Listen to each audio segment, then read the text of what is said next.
Senator Sifuna, your supplementary question. Yes, Madam CS, I want to assure you that you have the full support of the people of Nairobi as you fight to recover all these properties that belong to the public that have been illegally acquired. Speaker, my question was going to be to the CS what sort of defense they put up in this particular matter. Because if I remember my land law at the University of Nairobi, the first allocation that is given has some level of superiority over subsequent allocations. So I'm wondering if you have clearly delineated here that this particular parcel, the grant was first registered on 20th June 1995 in the name of the Insurance Training and Education Trust. Then you come here and we see a registration in favor of this private individual in July of 2011. This has appended my entire understanding of land law. I thought a first registration is superior. So I wanted to understand, the Honorable CS, what sort of defense do you actually put up in courts in support of your own records? And how can something like this happen? Because I thought that the courts, once they get from you that the first initial registration, unless they say the first registration is regular, Honorable Speaker, how can it be trumped by a registration that comes over 20 years later? Thank you, Honorable Speaker. Senator Sifuna, your question is very wide. You're asking the CS what sort of defense they put up in this case on a matter which has already been pronounced by the courts. Honorable Speaker, you heard her saying that even in the case involving Tomboya, the ministry is putting up strong defense because their records are what the courts rely on. So my only concern is how was it possible? How was it possible? So she can just give us a brief on the sort of defense they put up, unless, Honorable Speaker, you think that it's not an important question. No, it's an important question, but I don't know if the CS will be in a capacity to know the defense that was put in place. CS. Yes, sorry. I'm following, Honorable Speaker, the concerns of the Honorable Senator for Nairobi.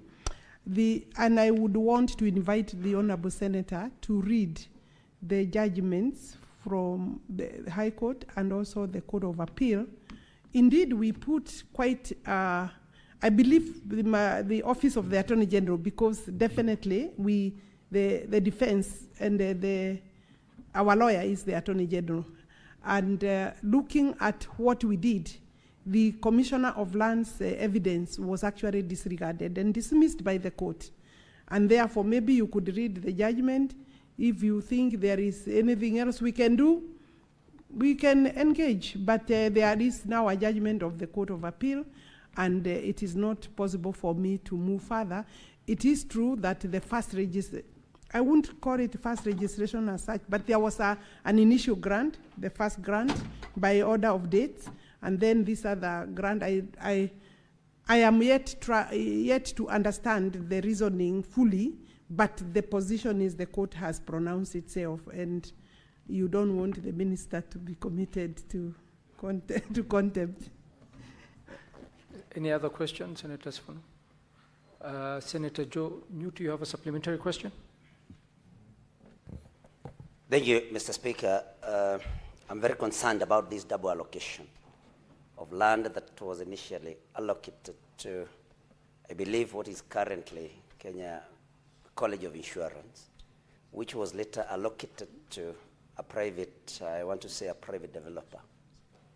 And of course, I've listened to the CS explaining the measures in her last paragraph that they are taking, including digitization. But my question to the CS, Mr. Speaker, is, do they have, at the ministry, any administrative measures that they are taking?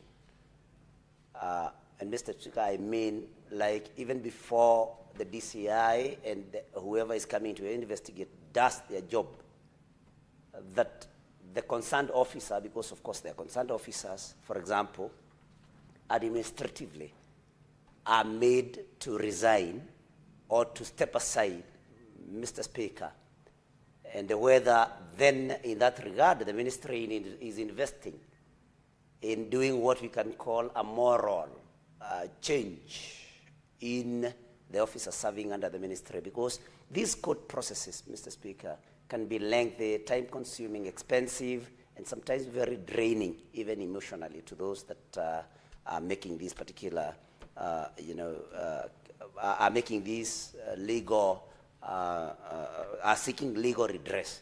And so, as a ministry, even before we talk about the law enforcement agencies, do they have any administrative decisions, any moral change programs, and that kind of thing, Mr. Speaker? Thank you.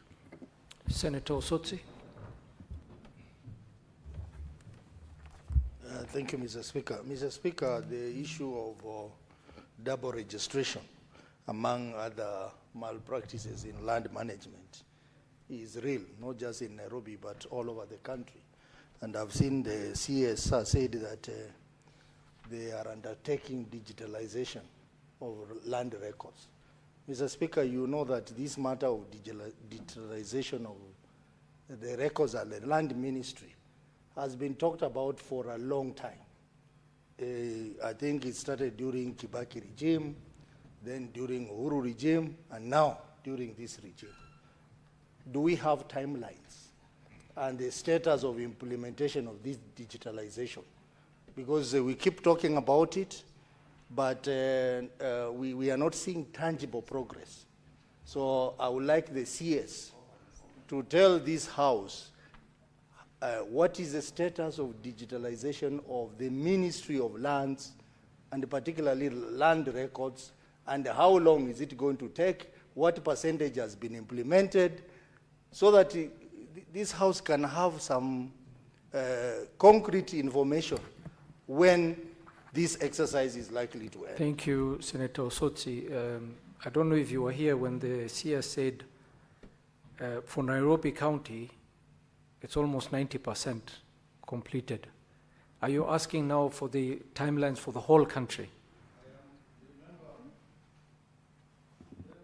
Mr. Speaker, I started by saying the issue of land malpractice is not just Nairobi alone. This question was touching on Nairobi. Yeah. That's why I'm asking you, are you asking for the whole country? What is the timeline? Yes, I'm asking for the whole country. CS? Thank you, Honorable Speaker. In response to Senator Osotsi, let me say that maybe by way of repeating myself, that it is true the program of digitization has taken long, but the ministry, having realized that the speed and the funding that we are getting is not sufficient to deliver more timely completion of this program, we did engage the government. And the cabinet, I said, has approved new funding through World Bank and Treasury to enable us move faster. Once I get this funding, I'll be able to respond in terms of how much time that will take. But looking at other jurisdictions, it is a program that to go to the rest of the country where we already have titles. Remember, we are talking about where we have already done titling. The rest, a lot of our land is not yet titled, but looking at the program of where we are in terms of titling and ensuring that the records that are ready in our registries are secure. I have seen other jurisdictions, they take between 5 and 7 years to holistically work on that. So with funding that is coming, and I say it is coming because it has been approved by Treasury and the Cabinet, and therefore I should be in a better position to give a work plan, in the long term. Thank you.